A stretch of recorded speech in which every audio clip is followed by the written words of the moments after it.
ప్రస్తుతం మనతో పాటు ఉన్నారు ఆంధ్రప్రదేశ్ ఐటీ శాఖ మంత్రి నారా లోకేష్. లోకేష్ గారు, ముందుగా కంగ్రాచులేషన్స్ 100 days మంత్రిగా. రాజకీయాల్లో చాలా రేర్గా ఉండేటువంటి ఒక పరిస్థితి, తండ్రి ముఖ్యమంత్రిగా కుమారుడు మంత్రిగా అనేది. మీకు ఎట్లా ఉంది ఎక్స్పీరియన్స్? చాలా కష్టంగా ఉంది. ఎందుకంటే చంద్రబాబు నాయుడు గారితో పనిచేస్తాం అంత తేలికని పని కాదు. ఆయన అందరినీ రియల్ టైం మానిటరింగ్లో పెడతారు కనుక చాలా ఇబ్బందికరమే, కానీ మంచి ఛాలెంజ్, చాలా సరదాగా చేయగలుగుతాం. కానీ ఒక పెక్యులర్ పోర్ట్ఫోలియో ఒకటి టేకప్ చేశారు. ఒకటి పట్టణాలకు సంబంధించింది, అది అదర్ సైడ్ కంప్లీట్గా అర్బన్ సెంట్రిక్గా ఉండేటువంటిది అయితే, రూరల్ ఓరియంటెడ్గా గ్రామీణాభివృద్ధికి సంబంధించినటువంటి శాఖలు. రెండు శాఖల్ని కోఆర్డినేట్ చేయడం సాధ్యమవుతుంది అసలు?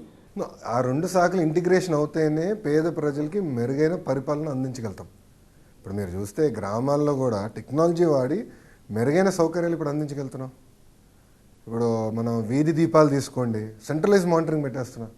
సో ఆన్ ఆఫ్ ఆటోమేషన్ పెట్టేస్తాం.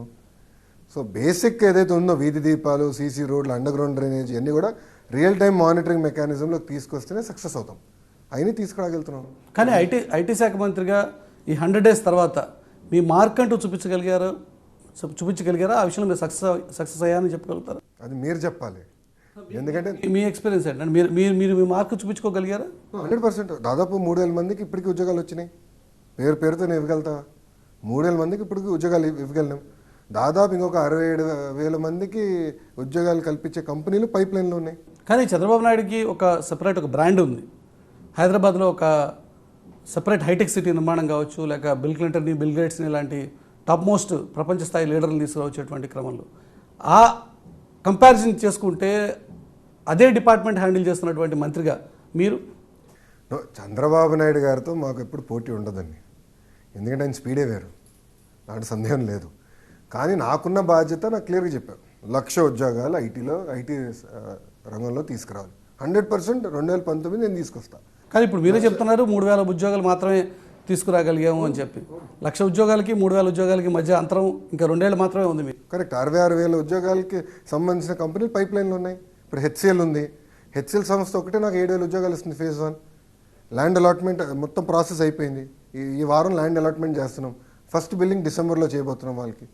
సో అయిపోయినాయి. అట్లా కంపెనీలన్నీ ఇప్పుడు సీడ్ అయిపోయినాయి ప్రాసెస్లో. ఇక్కడ వచ్చేటువంటి ఆంధ్రప్రదేశ్కి, అమరావతికి వచ్చేటువంటి కంపెనీలన్నీ కూడా చిన్న కంపెనీలు, సెకండ్ గ్రేడ్ కంపెనీలు, అదర్వైజ్ బ్యాక్ ఆఫీస్ వాటికి సంబంధించినవి, కాల్ సెంటర్లు ఇలాంటివి మాత్రమే వస్తున్నాయనేటువంటి ఒక ఆర్గ్యుమెంట్ ఉంది కదా?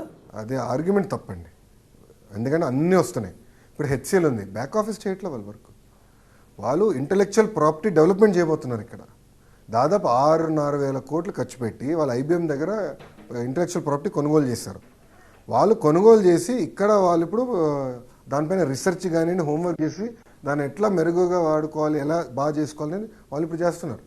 ఆలస్యంగా ఐటీ మంత్రి తీసుకున్నారని చెప్పి ఏమైనా ఫీల్ అవుతున్నారా ఈ విషయంలో? ఆలస్యం ఉండదు, ఎప్పుడు రైట్ టైమే. చేయాల్సిన టైం వచ్చినప్పుడు దేవుడు పంపిస్తాడు, చేసి చూపించాలి. రూరల్ డెవలప్మెంట్ విషయాన్ని తీసుకుంటే పంచాయతీరాజ్కి సంబంధించినటువంటి పరిస్థితి అంతా కూడా చాలా అధ్వానంగా ఉంది. అక్కడ ఉన్నటువంటి ఆస్తి పనులను పెంచడము అదొక్కటే ప్రస్తుత సమస్యకి పరిష్కారమా? వాటిని పంచాయతీలు బలోపేతం చేయాలంటే ఇప్పుడు ఆస్తి పనులు ఎక్కడ పెంచాం? అధికారం అంతా సర్పంచ్లకి ఇచ్చేసాం. రాజ్యాంగం సవరణ వల్ల సర్పంచ్లకి అధికారం ఇచ్చేసాం.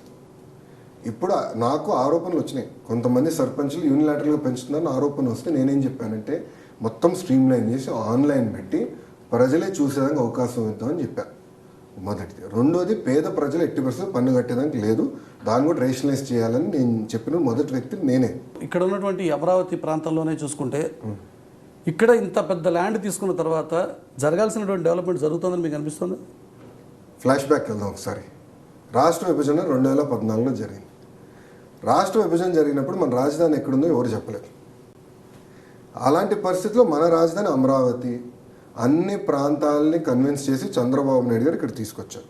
ఇప్పుడు ఒక ఇల్లు కట్టేదానికి 2 సంవత్సరాలు పడుతుందండి. రాజధాని కట్టేదానికి కూడా టైం పడుతుంది. 2019 కానీ ఈ ప్రాంతం అంతా చూస్తే 35,000 ఎకరాలు ఆల్రెడీ ల్యాండ్ పూలింగ్లో తీసుకున్నామని చెప్తున్నారు. హార్డ్లీ డెవలప్ చేసింది మనం గట్టిగా మాట్లాడితే 10 ఎకరాలు కూడా లేదు. తాత్కాలిక సచివాలయం కావచ్చు, తాత్కాలిక అసెంబ్లీ కావచ్చు, ఈ రెండింటికి. మిగతాది ఎప్పుడు డెవలప్ కావాలి? మనకున్న సమయం కేవలం 2 ఏళ్ళు. ఇప్పుడు సచివాలయంలో ఏ రాజధాని అయినా 2 సంవత్సరాలు అవుతుందండి. అవుదు. రాజధాని అనేది ఎవర్ గ్రీన్, కంటిన్యూస్గా డెవలప్మెంట్ అవుతానే ఉంటుంది. అట్లా అనేక ప్రాజెక్ట్స్ ఇప్పుడు టేక్ ఆఫ్ అవుతున్నాయి. ఇప్పుడు ల్యాండ్ అలాట్మెంట్స్. కానీ లాస్ట్ 3 yearsలో గ్రాఫిక్స్లో చూపించడమే తప్ప మహిష్మతి సామ్రాజ్యం లాగా రియల్గా గ్రౌండ్ అయినటువంటి అంశాలు ఏవి లేవు అన్నది ముఖ్యంగా ఆంధ్రప్రదేశ్ ప్రభుత్వం మీద వస్తున్నటువంటి విమర్శ నిజం కదా? మన సచివాలయం చూడట్లేదా ఇక్కడ? ఎవరు వచ్చి చూడట్లేదా? ప్రతిపక్ష నాయకులు వచ్చి చూడట్లేదా? సచివాలయం అసెంబ్లీకి వచ్చినప్పుడు కట్టలేదా? అన్నీ చేస్తున్నాం. ఇప్పుడు ఇళ్ళగడ్డ దగ్గర 2 సంవత్సరాలు పెట్టినప్పుడు మనం రాజధాని కట్టేదాకా కానీ చంద్రబాబు నాయుడు గారు ప్లాన్ చేసినటువంటి ఏదైతే అమరావతి ఉందో ఆ అమరావతి గ్రాఫిక్స్లో చాలా అద్భుతంగా కనిపిస్తుంది, కానీ అది నిజమయ్యేటువంటి ఆస్కారం ఉంది, అది ఎప్పటికీ ఒక భ్రమరావతిగానే ఉంటుంది అన్నది ప్రతిపక్షాల ఆరోపణ. ఇదే వ్యక్తులు అదేవిధంగా రాజశేఖర రెడ్డి గారు మన సైబర్ టవర్ గురించి కూడా అదే మాట్లాడారు. ఈ సైబర్ టవర్ వల్ల ఏమొస్తుందని. ఈరోజు హైదరాబాద్లో ఒక సైబర్ టవర్ వల్ల మొత్తం ఇన్ఫ్రాస్ట్రక్చర్ 20 సంవత్సరాలు వచ్చింది. అది మనం కట్ షాట్ చేసి 5 సంవత్సరాలు చేయాలనేది మన ప్రయత్నం చేసి చూపిస్తాం. వాళ్ళకి ఓపిక ఉండదు, ఊకే మాట్లాడతారు. ఏమంటే కోర్టుకు వెళ్ళి స్టేలు తీసుకొస్తారు. గతంలో పార్టీ యాక్టివిటీస్ వరకే పరిమితమైనటువంటి లోకేష్ ఆ తర్వాత గవర్నమెంట్లో వచ్చే సందర్భంలో నేరుగా ప్రజల నుంచి కాకుండా షార్ట్కట్లో కౌన్సిల్ నుంచి ఎందుకు వచ్చారు అంటే కౌన్సిల్ అంటే అంత చిన్న చూపా? నేరుగా ప్రజల నుంచి పార్టీకి ప్రతిపక్ష పార్టీలు ఎటువంటి ఆరోపణలు చేసినా మీ వరకు మీరు కన్విన్స్ అయ్యారా ఆ విషయంలో? పార్టీ ఏది చెప్పినా దానికి నేను కట్టుబడి ఉంటాను. అట్లా నేను ఒక ఎమ్మెల్యేని బలి చేయమంటారా? రాజు తలుచుకుంటే దెబ్బలు కొదవా అన్నట్టు మీరు తలుచుకుంటే ఒక ఎమ్మెల్యే తప్పు కూడా మీకోసం అంటే బలి చేయాలి. నేను ఎందుకు చేయాలి? నేను అట్లా నేను తప్పు చేయదలుచుకోను. నా వల్ల ఒకరు ఇబ్బంది పడకూడదు అనేది నా ప్రయత్నం. నేను ప్రజలు సేవ చేసేదానికి వచ్చాను ఇక్కడ. ఇప్పుడు ప్రజలకే కదా నేను సేవ చేసేది. ఎమ్మెల్సీ అయినా ఇంట్లో పడుకోవట్లేదు కదా, ప్రజల కోసం నేను పనిచేస్తున్నాను ఈరోజు. కానీ ప్రజల నుంచి ఎలక్ట్ అవ్వడానికి భయపడి లోకేష్ కౌన్సిల్ ద్వారా షార్ట్ కట్ రూట్లో వచ్చారు అన్న విమర్శ అయితే మీ మీద ఉందిగా. ఆరోపణలు చేసేవాడు చేస్తారండి. ప్రతిపక్ష పార్టీలు ఇంకేం చేయగలుగుతారు? నేను ఏం మాట్లాడినా తప్పంటారు. అలా ఉండే పరిస్థితుల్లో నన్ను ఏం చేయమంటారు? నేను నా పని చేసినా ముందుకు వస్తున్నాను. ప్రతిపక్ష పార్టీలు ఏమనుకుంటున్నా నాకు ఇమ్మీటర్, ప్రజలు ఏమనుకుంటున్నారు అనేది నాకు ముఖ్యం. ప్రజల వైపు నేను ఉన్నా. చంద్రబాబు లాంటి నాయకుడు దాదాపుగా 3 దశాబ్దాలకు పైగా 4 దశాబ్దాలు 4 దశాబ్దాల పైగా ప్రజా జీవితంలో ఉండి ప్రజాక్షేత్రం నుంచి వచ్చినటువంటి వ్యక్తి. వారి వారసుడిగా మీరు రావాలి అనుకుంటే ప్రజల నుంచి రావచ్చు కదా. రావచ్చు, కానీ ఇప్పుడు ఎన్నికలు లేవు కదా. కట్ షాట్ చేసి ఒకరిని బలి చేయాలనేది రూల్ ఉందా? చేయమంటారా? అది కరెక్ట్ కదా. నేను లోకేష్ కోసం అవసరమైతే రాజీనామా చేస్తామని చాలా మంది ఎమ్మెల్యేలు చేస్తారు. కానీ రేపు ఇదే ప్రతిపక్ష పార్టీలు మళ్ళీ నా పైన ఏమంటాయి? చూసా ఒక ఎమ్మెల్యేని బలి చేశాడు, ఈ కులానికి చెందిన వాళ్ళని బలి చేశాడు అని వీళ్ళు అంటారు. నాకు తెలుసు కదా, ప్రతిపక్ష పార్టీ రోజు నా పైన అట్టనే పడుతున్నారు కదా. ఏం ఇష్యూలు అయిపోయినా ఉన్నట్టు చూపిస్తున్నారు సార్. అందుకోసమే ఈసారి ఆల్రెడీ కౌన్సిల్ ద్వారా వచ్చారు. నెక్స్ట్ ఎలక్షన్స్లో కనీసం అసెంబ్లీ నుంచి వచ్చేటువంటి ఆస్కారం ఉందా, లేక ఇదే షార్ట్ కట్ మెథడ్ని యూజ్ చేసుకునే పరిస్థితి? పార్టీ ఏ నిర్ణయం తీసుకున్నా దాన్ని నేను కట్టుబడి ఉంటా. నన్ను ఎమ్మెల్యేగా పోటీ చేయమంటే మీకైతే అనిపించట్లేదా ఎమ్మెల్యేగా రావాలి, ప్రజల నుంచి రావాలి, ఈ విమర్శల నుంచి బయటపడాలనిపించట్లేదా? నన్ను విమర్శలు కాదు, నాకు కోరిక ఉంది. ఎమ్మెల్యే అవ్వాలని నాకైతే కోరిక బలంగా ఉంది. నేను కూడా మంత్రి అవ్వాలని కోరిక నాకు కూడా బలంగా ఉండే. కానీ 2019లో అవ్వాలని ఏనాడు నేను ఇంత తొందరగా మంత్రి అవుతానని ఆశించలేదు. కానీ నేను 2019 కంటెస్ట్ చేయాలి ఎమ్మెల్యేగా, దాని ద్వారా మంత్రి అవ్వాలని బలమైన కోరిక నాకైతే ఉండే. తప్పనిసరిగా 2019లో నేను ఎన్నికల బరిలో దిగాలన్న కోరికతో బలంగా ఉంది. పార్టీ ఏ నిర్ణయం తీసుకుని దాన్ని నేను కట్టుబడి. ఈ విమర్శలకి చెక్ మీకు అనిపించట్లేదా? అంటే ఏదో షార్ట్ కట్లో వచ్చాను అనేటువంటి ఫీలింగ్ అయితే లేదా? జగన్మోహన్ రెడ్డి గారు లాగా ఒక వ్యక్తిని బలి చేసి రాదలుచుకోలేదండి. ఒక చిన్నాన్ని బయటికి గంటేసి ఎంపీగా ఉప ఎన్నికలు తీసుకొచ్చి ఎంపీ అవ్వాలని కోరికలు నాకు లేవు. నా ఆలోచన ఏంటంటే ప్రజలు సేవ చేసాను నేను ఉన్నాను. ఈరోజు ఆల్రెడీ ప్రతిపక్ష పార్టీ మీ మీద చేస్తున్నటువంటి విమర్శ, లోకేష్ ఆల్రెడీ ఒక పెద్ద పవర్ సెంటర్గా మారారు, అక్కడి నుంచే మొత్తం అవినీతికి కేంద్ర బిందువుగా ఆయన మారుతున్నాడు అని చెప్పి కదా వాళ్ళ ఆరోపణలు చేస్తాం. వాస్తవమే, నిరూపించమనండి. నేను సవాల్ ఇస్తాను. జగన్మోహన్ రెడ్డి గారు రమ్మని చెప్పండి చర్చకి. మీ బ్యాలెన్స్ షీట్ తీసుకున్నా కూడా 2015లో 42 లక్షల ఆస్తి చూపించారు మీరు. 2016 అక్టోబర్కి 14.5 కోట్లకి మీ ఆదాయం పెరిగింది. 2017 మార్చికి 329 కోట్లకి మీ ఆదాయం పెరిగింది. ఇది ప్రతిపక్ష పార్టీలు చెప్తున్నమాట. 3 సంవత్సరాల్లో మీ ఆదాయం అనూహ్యంగా పెరగడం వెనక అవినీతి లేదంటారా? ఓకే, దానికి వద్దాం. మేము ప్రకటించే ఆస్తులు ఉన్నాయి కదా, ప్రతి సంవత్సరం ఆస్తులు ప్రకటిస్తున్నాం. ఇప్పుడు నేను ఒక షేర్ కొన్నానండి హెరిటేజ్లో. ఇప్పుడు నాకు దాదాపు 10% నాకుంది హెరిటేజ్లో నా వాటా. అది నాకు ఎట్లా వచ్చింది? మా నాన్నగారు గిఫ్ట్ ద్వారా నాకు ఇచ్చారు. నేను ₹1 ఖర్చు పెట్టకుండా మా నాన్నగారు గిఫ్ట్ డీడ్ ద్వారా నాకు ఆ 10% వాటా వచ్చింది. ఆ 10%లో ఈరోజు ఒక్కొక్క షేరు విలువ ₹1,200 ఉంది. 6 నెలల ముందల ₹600 ఉంది. దాని ముందల ₹500 ఉంది. 300 కోట్లు ఇప్పుడు నా విలువ ఉందా? వాస్తవం 300 కోట్లు ఉంది, నేను ఒప్పుకుంటా. ఇప్పుడు నా షేర్ల విలువ 300 కోట్లు. కానీ అది మా షేర్లు కొనింది ఎప్పుడండి? 1995లో కొన్నాం. దానికి అవినీతికి ఇంకేంటి? 42 లక్షల నుంచి 320 కోట్లు షేర్ ప్రైస్ పెరిగిందండి. కంపెనీ పర్ఫార్మెన్స్ బాగుంది, షేర్ ప్రైస్ పెరిగింది. అధికారంలోకి వచ్చినప్పుడు మాత్రం ఈ రకంగా జరిగితే సహజంగా అనుమానాలు వచ్చే ఆస్కారం ఉండదు. ఒకప్పుడు కంపెనీ విలువ ఎంత ఉండేది? 10 కోట్లు ఉండేది.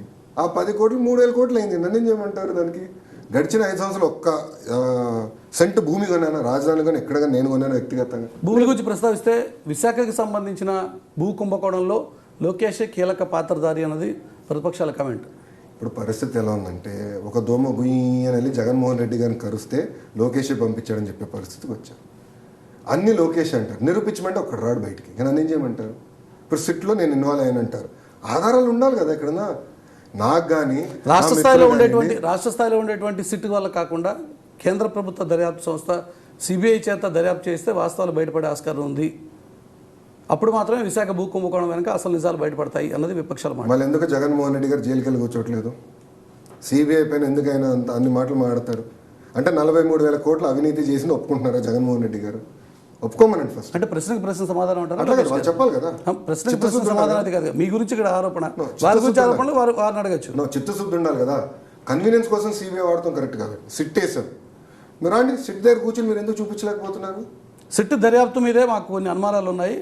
జరిగితే ఒక జ్యుడిషియల్ విచారణ జరగాలి, సిట్టింగ్ జడ్జి చేత విచారణ జరగాలి, లేదంటే సిబిఐ లాంటి సంస్థ చేత విచారణ జరపాలి అన్నది వారి మాట. మీరు కూడా ఒకవేళ మీ వైపు తప్పు లేకపోతే మీరు కూడా సిద్ధం కావచ్చు కదా. అంటే ఇప్పుడు ప్రభుత్వం తప్పు చేయలేదని మనం చెప్తున్నాం. ఇప్పుడు మనం శీల పరీక్ష కోసం సిబిఐ ఎంక్వైరీలు ఎవరు వేయించుకోరండి ఫండమెంటలీ.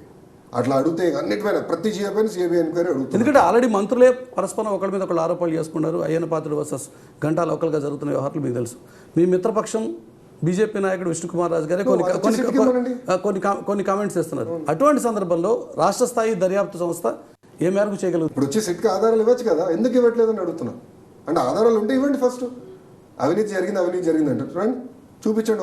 ఒక్క ఆధారం ఉందో లేదో చూపించండి. ఇంతకుముందు మీరు షేర్ల గురించి ప్రస్తావించారు. షేర్లు కూడా ఇదే స్థాయిలో జగన్మోహన్ రెడ్డి సంస్థల్లో కూడా పెరిగితే దాన్ని అవినీతి అని చెప్పి ఆ రోజు తెలుగుదేశం పార్టీ ప్రచారం చేయలేదంటారా? 100%. నాది పబ్లిక్ లిస్టెడ్ కంపెనీ. పబ్లిక్ మార్కెట్స్లో షేర్లు పెరుగుతాయి తగ్గుతాయి. ఇది బీఎస్సీ ఎన్ఎస్సీలో లిస్ట్ అయిన కంపెనీ. ఇది ప్రైవేట్ సంస్థ కాదే. ఇప్పుడు ఎవడో మీరు కొనొచ్చు షేర్లు, నేను కొనొచ్చు షేర్లు. జగన్మోహన్ రెడ్డి గారి కంపెనీలు ఏమైంది? ఒక కంపెనీకి భూములు ఇచ్చి వాళ్ళ చేత ప్రైవేట్ రంగంలో షేర్లు కొనుగోలు చేశారు. అది అవినీతే కదా. వాళ్ళు 2 సంవత్సరాల్లో 42,000 కోట్లు విలువైంది. ఎంతవరకు న్యాయం అండి అది? ఏనాడు నేను తప్పు చేయాలి, సిబిఐ ఎంక్వైరీ చేసుకుని నేను శీల పరీక్ష చేయాలా? ఏం తప్పు చేయను. ఈ విషయంలో బీజేపీతో కొంత భయపడుతూ కాపురం కొనసాగించడానికి కారణం కూడా టీడీపీకి ఇదే అనేటువంటిది విపక్షాల మాట. ఏ విషయంలో మేము ఆలోచించబడాం కేంద్ర ప్రభుత్వంతో?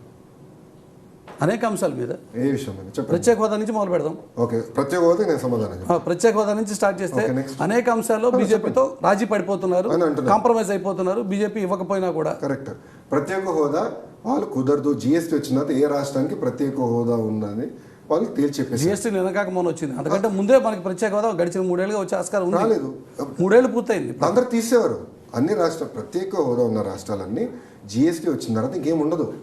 కానీ ప్రత్యేక హోదాలో రావాల్సిన అన్ని ప్రత్యేక ప్యాకేజ్లో తీసుకొచ్చింది తెలుగుదేశం ప్రభుత్వం. నేను ఇప్పుడు కూడా అడుగుతున్నా, ప్రత్యేక హోదాలో ఉన్నాయి, ప్రత్యేక ప్యాకేజ్లో లేని ఏంటో తేల్చి చెప్పండి. ఎవడు చెప్పడే? వచ్చేవాడు మాట్లాడే దాని గురించి.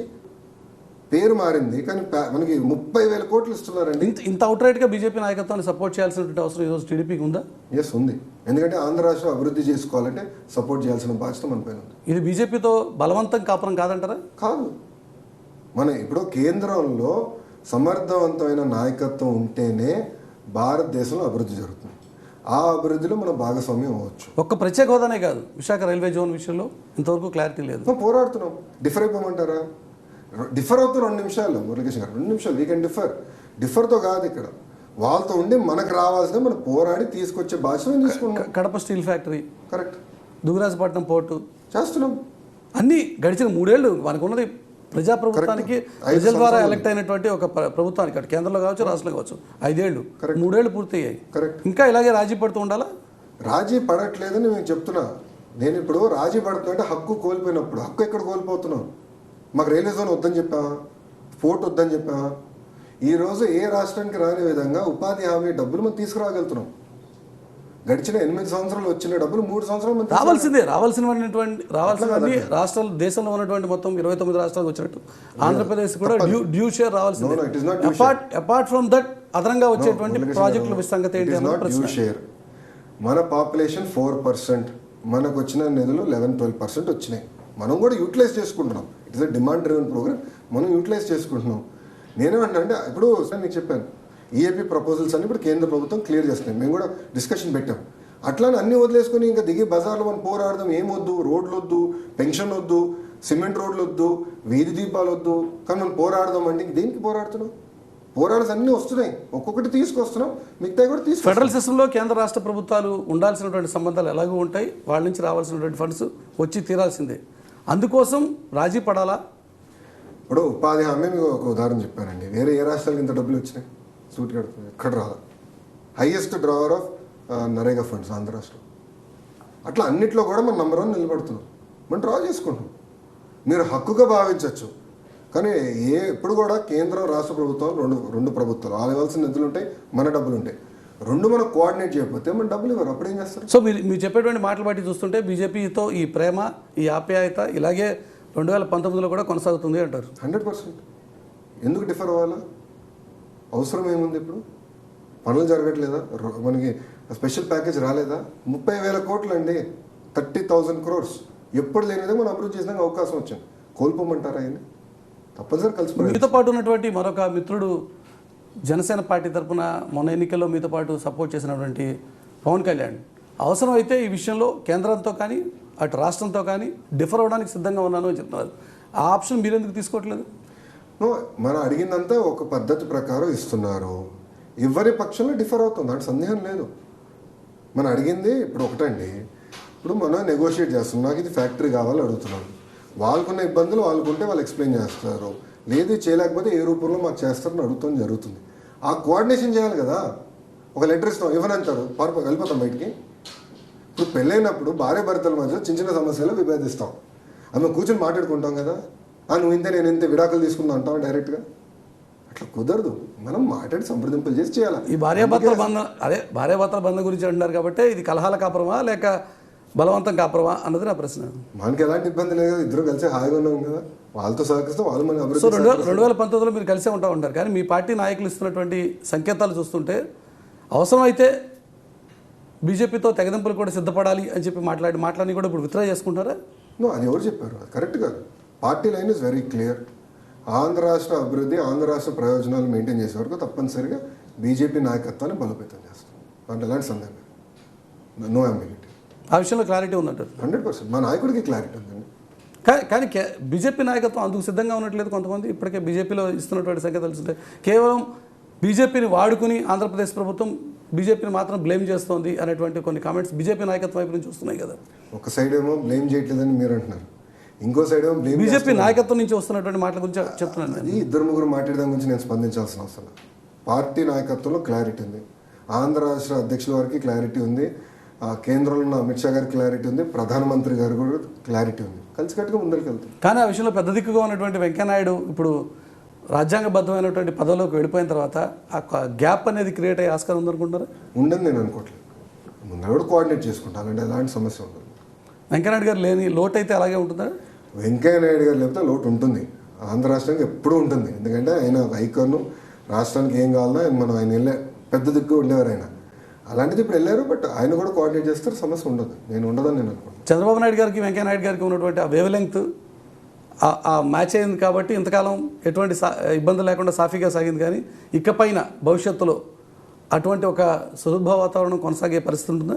అంత ఊహాగానాలు కదా, ముందు చూస్తాం కదా, అంత ఊహాగానాల మీద నేను స్పందించలేను కదా, తెలియదు కదా మనకి. నేను అనుకుంటా ఉంటే ఎలాంటి ఇబ్బంది ఉండదు. పవన్ కళ్యాణ్ వైఖరి చూస్తే కేంద్ర ప్రభుత్వం ఏపీకి 2 పాచిపోయిన లడ్డూలు చేతిలో పెట్టింది అనేటువంటిది వారి మాట. మీ మిత్రపక్షం జనసేన పార్టీ నుంచి వచ్చినటువంటి కామెంట్ మీకు అలా అనిపించట్లే? 30,000 కోట్లు వచ్చిందండి, 30,000 crores అండర్ స్పెషల్ ప్యాకేజ్ మనకు నిధులుస్తుంది. పాచిపోయిన లడ్డూలు అంటే మీకు అది ఒక కఠినమైనటువంటి మాట అని మీకు అనిపించట్లే? 30,000 కోట్ల గురించి నేను మాట్లాడుతున్నా. నాకు 30,000 కోట్లు డబ్బులు వచ్చినాయి రాష్ట్రానికి. అది నేను ఇంకా ప్రజలకు ఇంకా చెప్తున్నా. ఇంకా మరిన్ని రావాల్సినటువంటి ఆస్కారం ఉంది కదా కేంద్రం నుంచి. నో, ఏ రాష్ట్రానికి ఇచ్చారు 30,000 కోట్లు? సో దీంతో కాంప్రమైజ్ అయిపోదాం అంటారు. కాంప్రమైజ్ కాదండి. ఇప్పుడు స్పెషల్ ప్యాకేజ్, స్పెషల్ స్టేటస్ 5 సంవత్సరాలు ఇష్టం జరిగింది. దాంట్లో భాగంగా స్పెషల్ ప్యాకేజ్, స్పెషల్ స్టేటస్ కాదు ఇదే 10 ఏళ్ళు కావాలని వెంకయ్యనాయుడు గారు అడిగారు, కాదు 15 ఏళ్ళు కావాలని చంద్రబాబు నాయుడు గారు అడిగారు. ఇప్పుడు అవన్నీ వదిలిపెట్టేశాం కదా మనం. దాంట్లో రావాల్సినంత స్పెషల్ ప్యాకేజ్లో వస్తుంది కదా. ఇది మేము ఆలోచించబడ్డాం. ఇప్పుడు స్పెషల్ ప్యాకేజ్లో, స్పెషల్ స్టేట్లో ఈ ఉన్నాయని చెప్పండి, మేము మిస్ అయ్యామని చెప్పండి, వెళ్ళి పోరాడి తీసుకొస్తాం. మా ముఖ్యమంత్రి గారు అడిగారండి, అసెంబ్లీలో అడిగారు, జగన్మోహన్ రెడ్డి గారు చెప్పండి. తెలుగుదేశం పార్టీగా మీరు ఆ హక్కును వదులుకుంటున్నారు, కానీ ఆ అంశాన్ని నేను ఇప్పటికీ వదిలిపెట్టలేదు అన్నది పవన్ కళ్యాణ్ మాట. దాన్ని నేనేం చెప్పగలుగుతా? అంటే అంశం మీద పోరాటం కొనసాగుతూనే ఆయన ఉంటుంది, అభిప్రాయం కేంద్ర ప్రభుత్వం మీద ఒత్తిడి కొనసాగిస్తూనే ఉంటాము అని చెప్పి. అదే ఆయన అభిప్రాయం, దాని మీద నేను స్పందించలేను కదా. అది ఆయన వ్యక్తిగత అభిప్రాయం. అది తెలుగుదేశం పార్టీ స్టాండ్ ఇదండి. స్పెషల్ స్టేటస్లో రావాల్సిన డబ్బులంతా మనకి స్పెషల్ ప్యాకేజ్లో వస్తడం జరిగింది. దాన్ని అమలు చేసుకుంటూ ముందుకు వెళ్తున్నాం. రైట్. ఆ విషయంలో పవన్ కళ్యాణ్ చెప్పేటువంటి మాటల్ని చూస్తే కూడా కాంప్రమైజ్ అయ్యేటువంటి ధోరణి కనిపించట్లేదు, కానీ మీ విషయంలో కాంప్రమైజ్ అయ్యేటువంటి ధోరణి కనిపిస్తుందా? ఆంధ్ర రాష్ట్ర ప్రయోజనాలకి దెబ్బతీయకుండా ఒక పద్ధతి ప్రకారం వెళ్ళే బాధ్యత ప్రభుత్వం పైన ఉంది. అదే ధోరణిలో వెళ్తాం. రైట్. పవన్ కళ్యాణ్ విషయాన్ని తీసుకుంటే పవన్ కళ్యాణ్ చెప్పేటువంటి ప్రతి మాట ఈరోజు తెలుగుదేశం ప్రభుత్వం వింటుంది. ఈరోజు తెలుగుదేశం ప్రభుత్వంలో ఏదైనా పని కావాలంటే ముందు పవన్ కళ్యాణ్ దగ్గరికి వెళ్ళి చెప్పాలి అనేటువంటి ఒక ప్రచారం మొదలైంది. అవునా? ఇప్పుడు ప్రచారం చేసేవాళ్ళు అనేక మంది ఉంటారండి. మంచి సమస్య, నిజంగా ఒక సమస్య ఉంది, దానిపైన పోరాడాలి, అది ప్రభుత్వం దృష్టికి తీసుకురావాలంటే తప్పనిసరి స్పందిస్తాం. ప్రతిపక్ష పార్టీతో కూడా స్పందిస్తాం కదా. ప్రజల దగ్గరనే ఈరోజు రియల్ టైం గవర్నెన్స్ పెట్టాం. ఎవరన్నా ఫోన్ చేసి మాకు ఈ సమస్య ఉందంటే పరిష్కారం చేస్తున్నాం. ఎక్కడ ఈ ఇష్యూ వదిలేట్లేదు మేము, ఎక్కడ ఒక ఇష్యూ కూడా వదలట్లా. నేనే పెట్టా జలవాణి, మీకు తాగునీరు సమస్య ఉంటే నంబర్ ఫోన్ చేయండి, పరిష్కారం చేస్తాను. అట్లా అందరికీ చేస్తున్నాం, ఒక వ్యక్తికే కాదు అందరికీ చేస్తాం. కానీ పవన్ కళ్యాణ్ గారు ఉద్దానం మంచి ఇష్యూ, చాలా తీవ్రమైన ఇష్యూ. ఒక ఉద్దాన విషయంలోనే కాదు, పవన్ కళ్యాణ్ చూసి ఈరోజు తెలుగుదేశం పార్టీ ప్రభుత్వం భయపడుతుందా? ఎందుకు భావిస్తున్నారు అట్లా?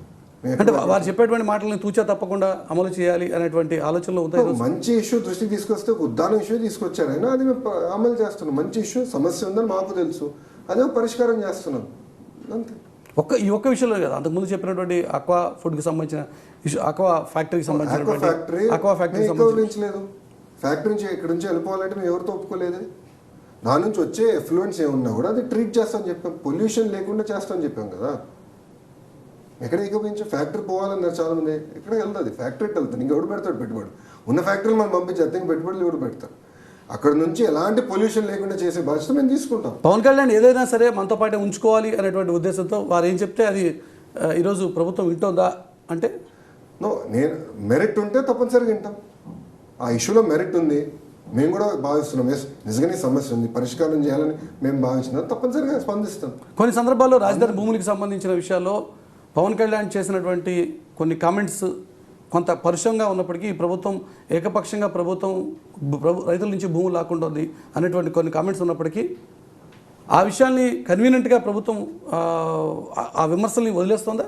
అది వాస్తవం కాదనేది కదా. పవన్ కళ్యాణ్ గారే వచ్చి చూశారు, ఎవరు స్పందించలేదు. ఇప్పుడు 10 మంది కోసం రాజధాని మొత్తం ఆపమంటారా?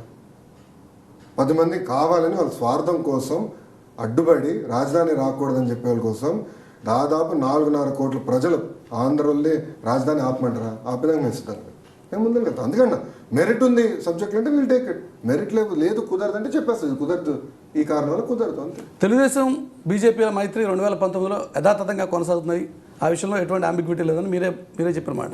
పవన్ కళ్యాణ్ విషయంలో అది పవన్ కళ్యాణ్ గారు చెప్తారు. మీ వైపు నుంచి ఊహాగానం కదా, 2018 మీ వైపు నుంచి పవన్ కళ్యాణ్ ప్రేమించాలి అనేటువంటి మీ ఆలోచన కొనసాగుతుంది? ఇది పవన్ కళ్యాణ్ గారి వైపు ప్రేమ అనేది కాదండి ఇక్కడ ఇష్యూ. మళ్ళీ నేను పదే చెప్తున్నా, సమస్య ఉంది, సమస్యని పరిష్కారం చేసే బాధ్యత తెలుగుదేశం ప్రభుత్వం తీసుకుంటుంది. ఎవరు చెప్పినా కూడా చేస్తున్నాం. ఈరోజు ఒక వ్యక్తి పౌరుడు ఫోన్ చేసి 1100 నొక్కితే ఆ సమస్యని పరిష్కారం చేసే పరిస్థితికి వచ్చాం. రియల్ టైం గవర్నెన్స్కి వస్తున్నాం తెలుగుదేశం ప్రభుత్వం. ప్రతిపక్షం స్పందించే ముందులే సమస్యలను పరిష్కారం చేస్తున్నాం. ఇట్లా చేసుకుంటూ వెళ్తున్నాం. సో ఒక్క పవన్ కళ్యాణ్ గారిదే అని కాదు, ఎవరు వచ్చినా మంచి ఇష్యూ ఉంది, దాన్ని మీరు పరిష్కారం చేయండి, తప్పనిసరిగా మేము చేస్తున్నాం. బీజేపీతో స్నేహం కొనసాగుతుంది అని డైరెక్ట్గా మీరే చెప్తున్నారు మీ వైపు నుంచి. జనసేన విషయంలో జనసేన విషయంలో మేము కలిసి ఉన్నాం కదా, కలిసికట్టుగా పనిచేస్తున్నాం. అదే అడుగుతాను, 2019లో కూడా జనసేనతో కలిసి ఉండాలి మీరు కోరుకుంటారా? ఆంధ్ర రాష్ట్ర అభివృద్ధికి ఎవరు కలిసి కట్టుకో వచ్చినా వాళ్ళతో కలిసి మేము ముందరికి వెళ్తాం. జనరలైజ్ స్టేట్మెంట్ కాదు లోకేష్ గారు, మీ దగ్గర నుంచి ఆశిస్తుంది డైరెక్ట్గా బీజేపీతో ఫ్రెండ్షిప్. వ్యూహం ఇంపార్టెంట్, ఇట్స్ నాట్ స్టేట్మెంట్, వ్యూహం, ప్రణాళిక. ఆంధ్ర రాష్ట్ర అభివృద్ధి చేసుకోవాలనుకున్న వాళ్ళు ఎవరన్నా కలిసి కట్టుకు ముందరికి వెళ్తాం. లేదు ఆంధ్ర రాష్ట్ర ప్రయోజనాల విరుద్ధంగా ఎవరు పనిచేసినా కలిసి కట్టుకు వెళ్ళాం. ఎందుకు జనసేన పార్టీ రాష్ట్ర ప్రయోజనాల కోసం పనిచేస్తుందా, లేక రాష్ట్ర ప్రయోజనాలకి విఘాతం కలిగించేటువంటి రీతిలో పనిచేస్తుందా? కాబట్టి జనసేన పార్టీతో ఉండదలుచుకున్నారా, జనసేన పార్టీతో విభేదించదలుచుకున్నారా? విభేదించట్లేదు కదా, ప్రస్తుతం విభేదించట్లేదు. 2019లో ఈ ప్రేమ విభేదిస్తాం, 2019లో ఈ ప్రేమ కొనసాగాలని కోరుకుంటారా? విభేదించడానికి ఏముందండి, సమస్యలు లేవు, సమస్యలు పరిష్కారం అయిపోతున్నాయి, విభేదించడానికి ఏం లేవు కదా. సో మీ 3 పార్టీల కూటమి 2019లో కూడా యథాతథంగా కొనసాగే ఆస్కారం ఉందా లేదా? మేము 2014లో ఎటైతే పనిచేసాం అదే విధంగా 2019లో పనిచేస్తాం. అంటే ఒకవేళ గత ఎన్నికల్లో జనసేన పార్టీ ఎన్నికల్లో కంటెస్ట్ చేయలేదు, కేవలం మీకు మద్దతు తెలియజేసింది అటు టీడీపీ కానీ బీజేపీ కానీ ఈసారి ఎన్నికల్లో ఆ పార్టీ కూడా ఖచ్చితంగా బరిలో ఉంటాము అని చెప్తోంది. మరి అటువంటి సందర్భంలో మళ్ళీ సీట్లకు సంబంధించిన తకరారు వచ్చే ఆస్కారం ఉందిగా? ఇదంతా ఊహాగానాలు, 2018 కానీ క్లారిటీ వస్తుంది అప్పుడు చూద్దాం. సీట్ల సంఖ్య పెరిగేటువంటి ఆస్కారం లేదు అన్నది కేంద్ర ప్రభుత్వం చాలా సుస్పష్టంగా తేల్చి చెప్పినటువంటి సందర్భంలో చెప్పలేదు, ఎక్కడ ఇంకా చెప్పలేదు. నిన్న కూడా పార్లమెంట్లో ఆల్రెడీ అనౌన్స్ చేశారు. అది రాజ్యాంగ సవరణ అవసరం ఉంటుందేమో అనేది ఒక వ్యూహం ఉంది, దాన్ని పరిశీలిస్తున్నామని చెప్పారు అంతే. ఆల్రెడీ అటు ఢిల్లీలో కేసీఆర్ మాట్లాడినప్పుడు కానీ రెండు ఈక్వల్గా తెలంగాణ కానీ ఆంధ్రప్రదేశ్ కానీ సేమ్ ఒకటే చట్టం వర్తిస్తుంది. అది తెలంగాణ ముఖ్యమంత్రి గారు వ్యక్తిగతంగా అభిప్రాయం, వాళ్ళకి ప్రధానమంత్రి గారు జరిగిన సంభాషణలో నేను లేను, దాని మీద నేను స్పందించలేదు. తెలుగుదేశం ప్రభుత్వంతో క్లారిటీగా చెప్పారు, చేస్తామని చెప్పారు. సో మీకైతే ఇంకా హోప్ ఉంది? చేస్తారని హామీ ఇచ్చారండి. తెలుగుదేశం చాలా హామీలు ఇచ్చింది కేంద్ర ప్రభుత్వం, ఇచ్చినటువంటి ప్రతి హామీని నెరవేరుస్తుందో నిలబెట్టుకుంటున్నారు, పద్ధతి ప్రకారం నిలబెట్టుకుంటున్నారు. అన్నీ వదిలేశారంటే మేము ఎందుకుంటాం, వాళ్ళతో ఉండాల్సిన అవసరం లేదు. ఆంధ్ర రాష్ట్ర ప్రయోజనాల కోసం ఎవరు విరుద్ధంగా పనిచేసినా వాళ్ళతో మేము కాపురం చేయాల్సిన అవసరం తెలుగుదేశం ప్రభుత్వానికి లేదు. అంటే సీట్ల సంఖ్య పెరగకపోతే విభేదిస్తాము, బీజేపీతో తెగదంపులు చేసుకోవడం చెప్పదలుచుకున్నారు. అన్ని ఇష్యూలు ఉన్నాయి, ఒక సీట్ల సంఖ్య కాదు, ఇంకో 4-5 ఇష్యూలు కూడా ఉన్నాయి. అన్నిట్లో సహకరించాలి, ఆంధ్ర రాష్ట్రం మనం అభివృద్ధి చేసుకోవాలి. దాంట్లో అన్నిటి తెలంగాణ ప్రభుత్వం అయితే చాలా స్పష్టంగా ఒక నిర్ణయానికి వచ్చింది, ఇప్పట్లో పెరిగేటువంటి అవకాశం లేదు అనేటువంటి ఆలోచన. ఒకటే చట్టం, ఏపీ రీఆర్గనైజేషన్ యాక్ట్ ఆధారంగానే ఏపీ కానీ తెలంగాణ కానీ సీట్లు పెరగాలి. అది వాళ్ళకున్న వ్యక్తిగత అభిప్రాయం. కేసీఆర్ గారికి మోడీ గారు జరిగిన సంభాషణలు నేను లేను, దాని గురించి నేను స్పందించలేను కదా. ఆయన ఏం చెప్పారు, ఈయన అనుకున్నారు మాకు తెలియదు. మాకైతే క్లారిటీ ఉంది, పెరుగుతాయని మాకు హామీ ఇస్తూ జరిగింది.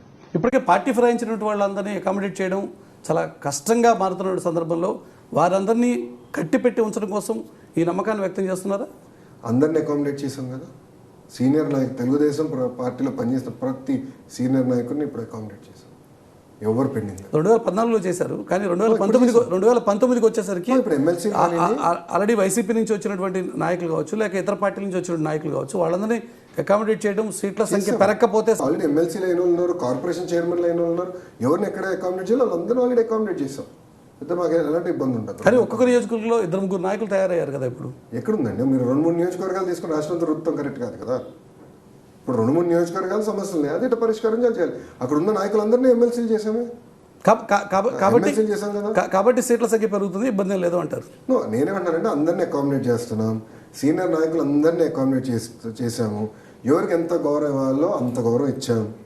జిల్లా పార్టీ అధ్యక్షులు చేసాం కొంతమందిని, 2 సార్లు ఎమ్మెల్సీ చేసాం కొంతమంది, అందరినీ మనం అకామిడేట్ చేస్తున్నాం. ఇంకా అత్యాశ ఉంటే దాన్ని నేనేం చేయలేను. రాజ్యాంగ స్ఫూర్తికి విరుద్ధంగా పార్టీ ఫిరాయించినటువంటి ఎమ్మెల్యేలు ఇంతవరకు రాజీనామా చేయించకుండా మీ పార్టీ సభ్యులుగా కొనసాగించడం కరెక్ట్ అంటారా? రాజ్యాంగంలో ఏముంది? పార్టీ ఫిరాయింపుల చట్టం. పార్టీ ఫిరాయింపుల చట్టంలో మీరు చూస్తే వాళ్ళు విప్పు ధిక్కరిస్తే ఉంది. ప్రతిపక్ష పార్టీలో వేరే పార్టీ నుంచి వచ్చిన వాళ్ళకి మనం మంత్రి పదవులు ఇవ్వకూడదని చట్టంలో ఎక్కడ లేదు. చట్టంలో ఉందా, రాజ్యాంగంలో ఉందా? లేదు.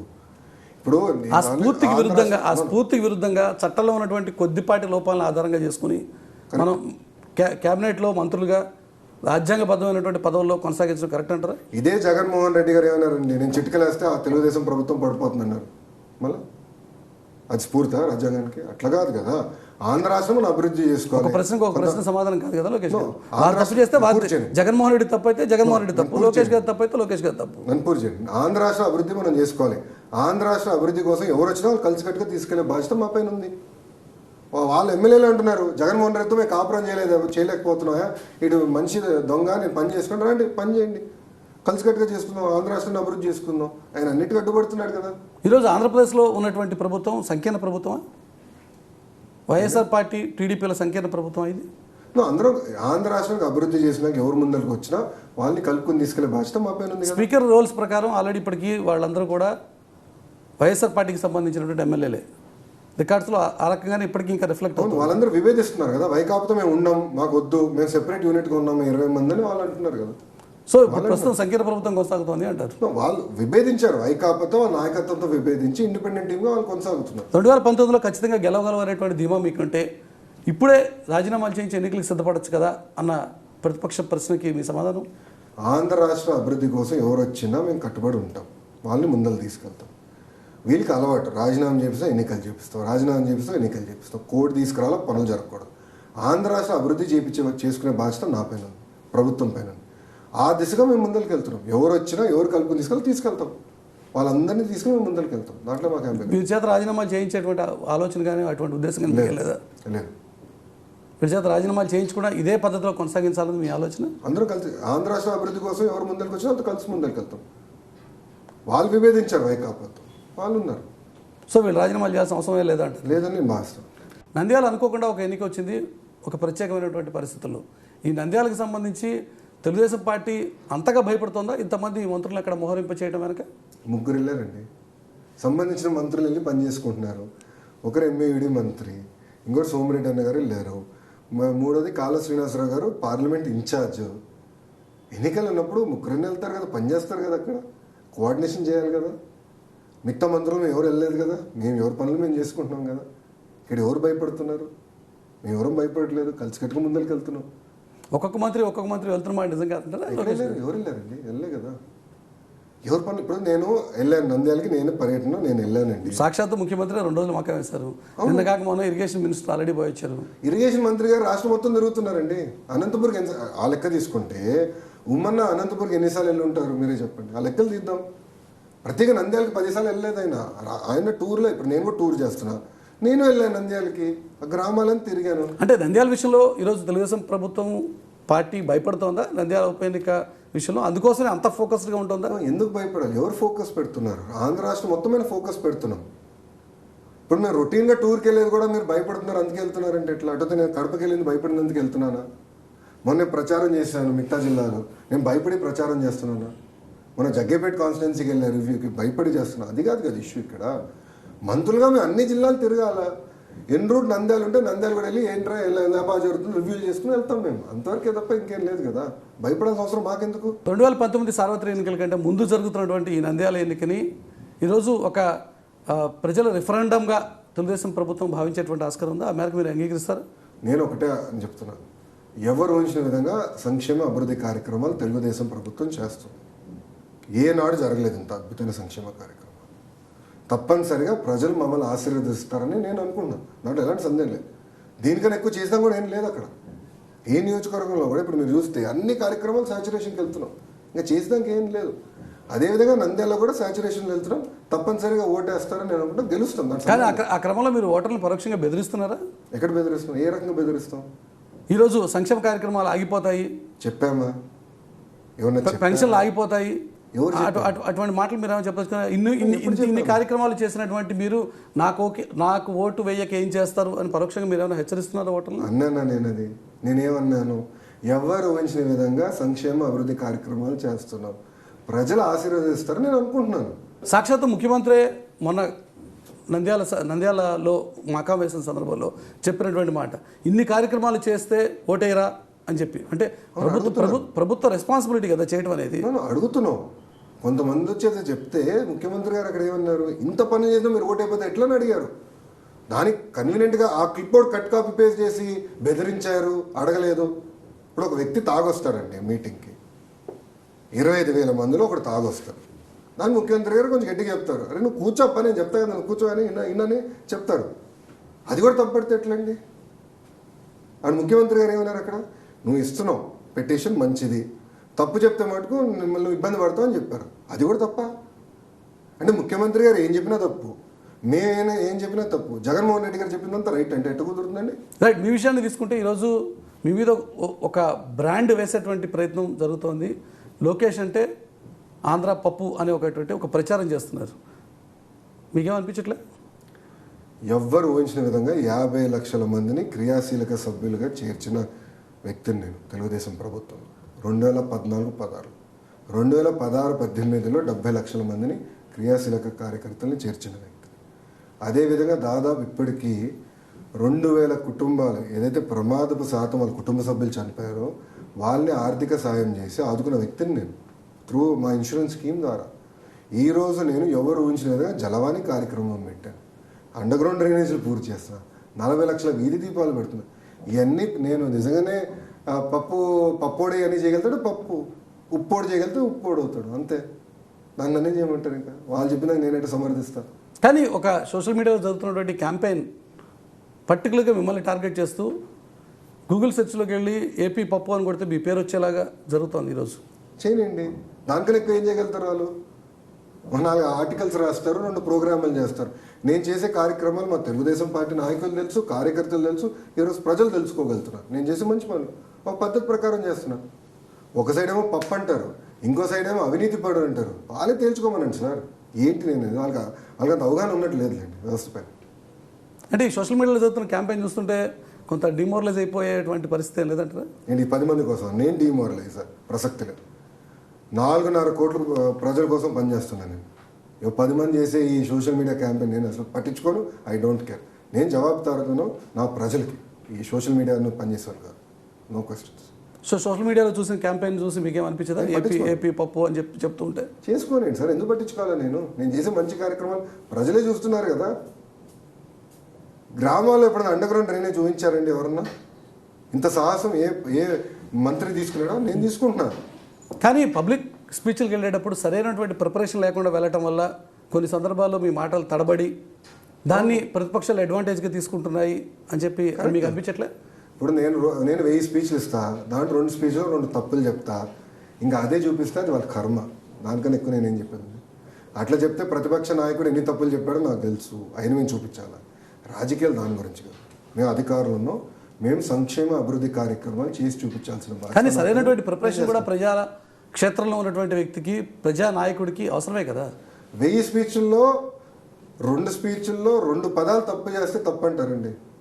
1000 స్పీచ్ల్లో ఇప్పటికీ 1000 స్పీచ్ ఇచ్చాను, 1000 పైన ఇచ్చా.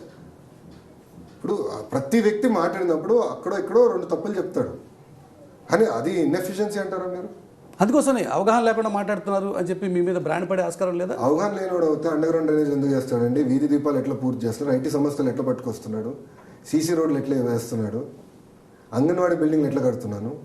ఒక పద్ధతి ప్రకారం ఎట్లా చేయగలుగుతున్నాను? పార్టీలో సభ్యత్వం గురించి మీరు మాట్లాడారు, ఆల్రెడీ జనరల్ సెక్రటరీగా ఉన్న సందర్భంలో మీరు చేసిన కార్యక్రమాల గురించి. కానీ నెక్స్ట్ ఫ్యూచర్ లీడర్ మీరే కావాలి అని మీరు కోరుకున్న సందర్భంలో మీ పార్టీలో ఇప్పటికే యాక్సెప్టెన్స్ మీరు తెచ్చుకోగలుగుతున్నారా? తెచ్చుకున్నాను నేను భావిస్తున్నాను. ఎందుకంటే అందరినీ కలుస్తున్నా, కలిసిమెలిసి అందరం మేము ముందరికి వెళ్తున్నాం. తెచ్చుకున్నాను నేనైతే భావిస్తున్నాను. కానీ ఆల్మోస్ట్ చంద్రబాబు నాయుడు గారితో సమానమైనటువంటి, అంతకంటే కొద్దిగా సీనియర్లు అయినటువంటి సభ్యులు కూడా ఇప్పుడు మీ క్యాబినెట్లో మీతో పాటు మంత్రులుగా ఉన్నారు. వాళ్ళతో మీరు పని చేయగలుగుతున్నారా? 100%.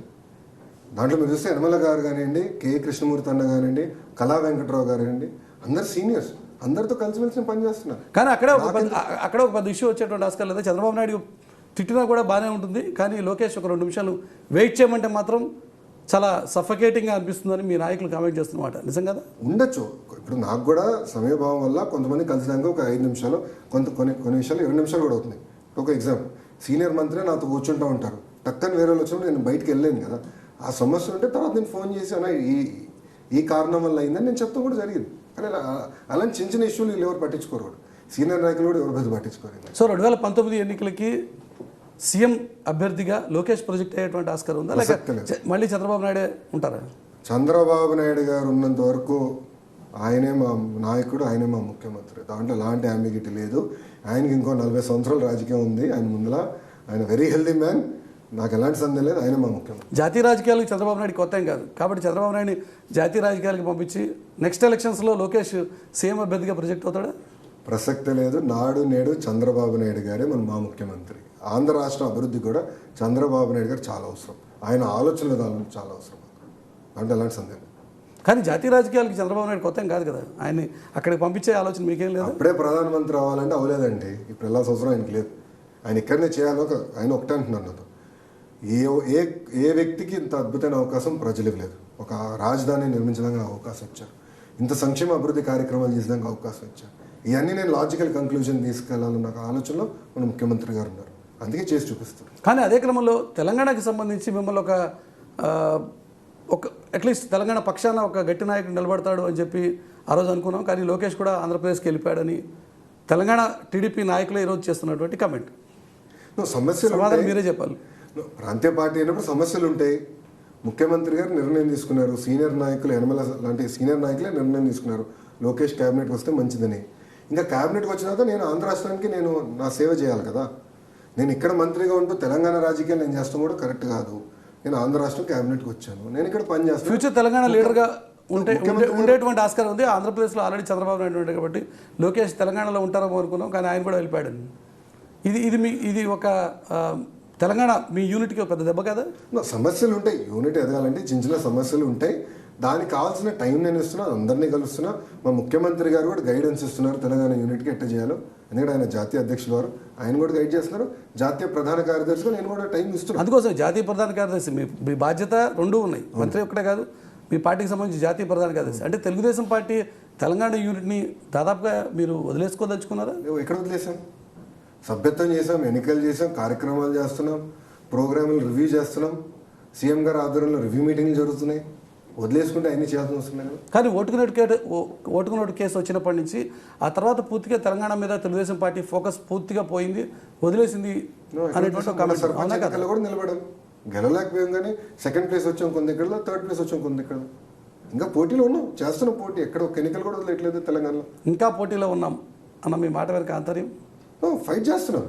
ప్రతిపక్షం ఉన్నప్పుడు మేము ఫైట్ చేస్తున్నాం, పోరాడుతున్నాం. ప్రజల సమస్యల మీద అక్కడ రేవంత్ రెడ్డి గారు, ఎల్రమణ గారు బాగా పోరాడుతున్నారు, ఎంటైర్ యూనిట్ పోరాడుతున్నారు. కానీ జనరల్గా ఎప్పుడైనా సరే స్టేట్ బైఫర్కేషన్ అంటూ జరిగిన తర్వాత ప్రాంతీయ పార్టీలు జాతీయ స్థాయిలో ఎదిగేటువంటి ఆస్కారం ఉండదు అంటారు. తెలుగుదేశానికి కూడా అదే సమస్య వచ్చిందా తెలంగాణ విషయంలో?